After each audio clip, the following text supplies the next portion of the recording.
이걸 알았다면 제가 서성원을 가지 않았을까. 편입은 정보 싸움이라는 걸 오늘 또 체감했습니다. 아예 몰랐어요, 저는.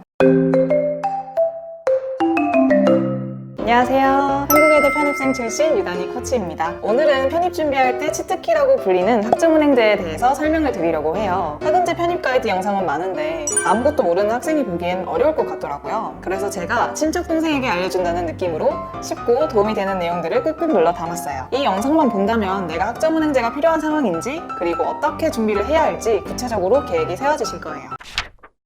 그럼 먼저 학점은행제란 무엇일까요? 학점은행제는 국가공인 학점취득 제도로 대학에 가지 않고도 학점과 학위 취득을 할 수 있습니다. 학은제로 취득한 전문학사는 전문대 졸업장, 학사학위는 4년제 대학 졸업장과 동등한 자격을 갖는데요. 이 학위로 일반 편입 또는 학사 편입으로 지원이 가능합니다. 그리고 오직 수업으로만 학점을 채울 수 있는 대학교와는 다르게 학점은행제는 수업 외에도 자격증, 독학사, 전적대 학점 등 여러 가지 방법으로 학점을 채울 수 있습니다. 따라서 학점은행제를 활용하면 편입 지원 자격을 몇 달 만에 만드는 게 가능한 거죠.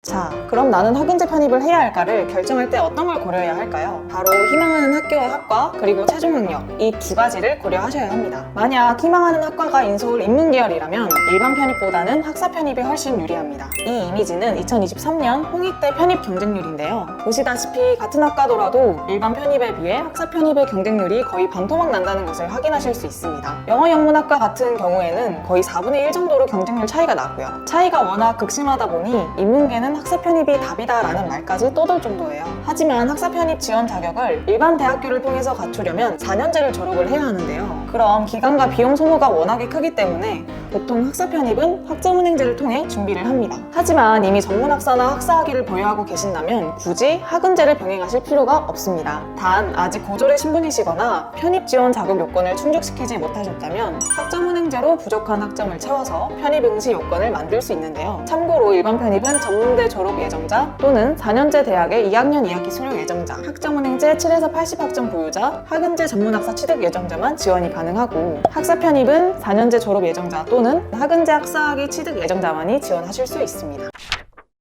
그럼 학점은행제로 편입 자격을 갖추려면 기간이 얼마나 걸릴까요? 일반 편입은 최소 8개월, 학사 편입은 최소 1년 반 정도 소요됩니다. 만약 전적대 학점을 끌어올 수 있는 경우라면 더 빨리 끝내는 것도 가능하고요. 대학교로 일반 편입 지원 자격 요건을 만들려면 최소 2년, 학사 편입 지원 자격 요건을 만들려면 최소 4년이 걸리는데요. 이와 비교했을 때 학점은행제는 편입에 있어서 매우 메리트 있는 제도라고 볼 수 있죠.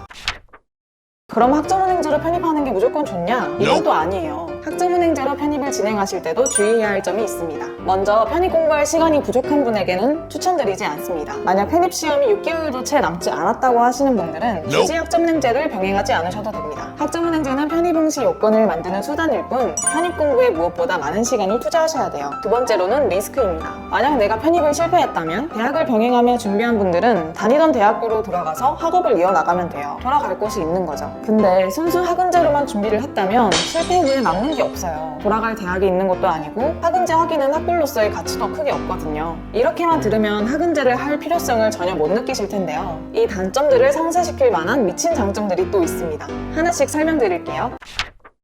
첫 번째로 직장 또는 군대 병행이 가능합니다. 사실 편입을 하고 싶지만 학교를 다니기 어려운 상황이신 분들도 계시잖아요. 현재 군대에 가 계시거나 직장을 병행하고 계신 분들이요. 학점은행제는 100% 온라인으로 진행하실 수 있기 때문에 다른 일과 병행하는 것이 가능합니다. 또 녹화 강의이기 때문에 따로 정해진 수업 시간이 없어서 일주일 중 그냥 편하실 때를 정해서 강의를 수강하시면 돼요. 두 번째로는 저렴한 등록금인데요. 학점은행제는 일반 대학 등록금의 5분의 1의 비용으로 진행하실 수 있습니다. 이게 정말 메리트인 게 편입 공부를 할 때 많이들 학원을 다니시거든요. 근데 학원 비용이 사실 만만치 않습니다. 그래서 학점은행제로 저렴하게 학점 취득을 하면서 학원비를 마련하실 수 있는 거죠. 세 번째로는 높은 성적 취득이 쉽습니다. 지거국이나 지방대 편입을 희망하시는 경우 고득점으로 전적대 학점을 받는 게 매우 중요한데요. 학점은행제를 하면 높은 성적으로 학점을 받는 게 매우 유리합니다. 왜냐하면 학점은행제도 어쨌든 상대평가로 성적이 나오는데요. 대학에서는 나와 비슷한 수준의 학생들이 경쟁자이기 때문에 높은 성적을 받기가 어려워요. 하지만 학점은행제는 또는 고졸 이상의 학력을 갖춘 사람이라면 누구나 진행이 가능하기 때문에 상대적으로 경쟁자 수준이 낮습니다. 즉,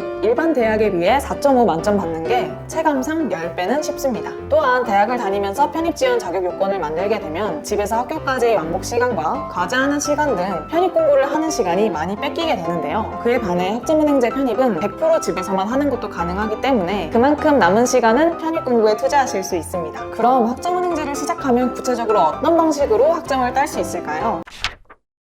첫 번째로 온라인으로 수업을 듣는 방식인데요. 대학교의 사이버 강의를 들어보신 분들에겐 대략 감이 오실 거예요. 수업 방식은 사이버 대학 강의와 거의 유사하고요. 대학교처럼 한 학기당 15주차로 진행이 되고 출석, 중간 기말고사, 과제, 토론을 통해 성적을 받으실 수 있습니다. 모든 학은제 온라인 수업은 한 과목당 무조건 3학점이고요. 대학교처럼 1학점, 2학점짜리 수업은 없습니다. 한 학기에는 최대 24학점, 8과목 이수가 가능하고 1년에는 최대 42학점, 14과목까지만 이수할 수 있습니다. 두 번째로 자격증 취득을 통해서 학점 인정을 받을 수 있는데요. 자격증은 오프라인 시험장에 가서 시험을 보는 방식으로 딸 수 있습니다. 단 모든 자격증이 학점으로 인정되는 것은 아닙니다. 보통 경영학과의 경우 매경테스나 SMAT 1급 자격증을 많이들 따시는데요. 난이도가 낮고 인정받을 수 있는 학점이 높아서 많이들 활용하십니다. 이 외에도 정보통신학과의 경우에는 네트워크 관리사 자격증도 많이들 취득을 합니다. 세 번째로는 독학사가 있는데요. 독학사는 대학교 검정고시라고 보시면 됩니다. 1단계에서 4단계까지 있고 보통 난이도가 낮은 1, 2단계에서 학점 취득을 많이들 하십니다. 100점 만점에 60점만 넘기면 학점으로 인정받으실 수 있고요. 시험 대신 단계별로 1년에 한 번만 칠 수 있어서 일정 파악을 잘 하셔야 합니다. 전적대 학점은 말 그대로 이전 학교에서 이수한 학점들을 말해요. 학점은행제는 이 전적대 학점들을 끌어오실 수 있는데요. 다만 전적대 학점을 학점은행제로 끌어오려면 자퇴 혹은 졸업한 상태여야 하는데요. 자퇴를 하기엔 너무 부담스럽게 느껴지실 겁니다. 여기서 꿀팁을 하나 드리자면 자퇴를 해서 전덕대 학점을 활용해도 나중에 재입학이 가능해요. 이건 입학처를 통해 자퇴 후 재입학이 가능한지를 확실히 확인받은 후에 진행을 하시면 됩니다. 네, 여기까지 학점은행제 편입에 대해서 알려드렸는데요. 단 중요한 건 여러분들은 학점은행제로 학위 취득하는 걸 목적으로 하는 게 아니에요. 최종 목표는 편입시험에 합격하는 것이기 때문에 학위 취득과 편입 공부를 밸런스 있게 설계를 잘 하셔야 돼요. 그게 정말 중요합니다. 근데 이건 제가 일반적으로 말씀을 드리긴 너무 어려워요. 학생 한 명 한 명의 상황에 따라서 계획이 달라지기 때문에 자세한 조언을 받고 싶으신 분들은 고정 댓글을 통해 문의 주시면 되겠습니다. 앞으로도 좋은 컨텐츠로 또 찾아뵙겠습니다. 이상으로 교류로 편입의 유단희 멘토였습니다. 안녕!